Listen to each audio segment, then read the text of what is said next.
Nampaknya kasus pelecehan seksual di wilayah sekolah makin marak terjadi. Predikat guru yang seharusnya menjadi sosok panutan bagi para siswa dan predikat menjadi pahlawan tanpa tanda jasa tercoreng lantaran kelakuan bejat oknum seorang guru asal Kabupaten Lumajang, Jawa Tengah ini. Menggunakan modus mengajak seorang siswinya untuk berpacaran, oknum guru SMP ini nekat melakukan pelecehan pada siswinya tersebut. Aksinya ini sudah terjadi berulang kali. Kasus pelecehan anak di lingkungan sekolah kembali terjadi. Kali ini menimpa seorang siswi SMP di Kabupaten Lumajang, Jawa Timur. Korban yang sebut saja namanya Melati dilecehkan oleh gurunya sendiri. Pelaku berinisial MR tega melakukan aksi berkali-kali. Sementara modus yang digunakan, pelaku mengajak korban untuk menjalin cinta. AKP Fajar Bangkit Utomo, Kasat Reskrim Polres Lumajang membenarkan kasus ini.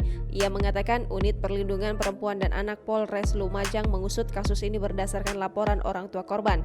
Sedangkan menurut informasi yang berhasil sudah 4 kali melakukan perbuatan bejat kepada korban.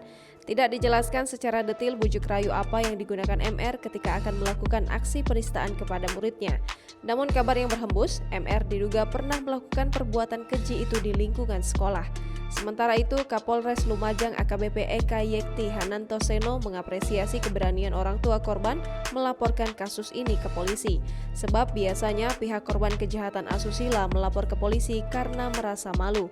Ia berharap jika memang ada korban lain agar berani dan tidak malu melapor ke polisi demi keadilan dan penegakan hukum.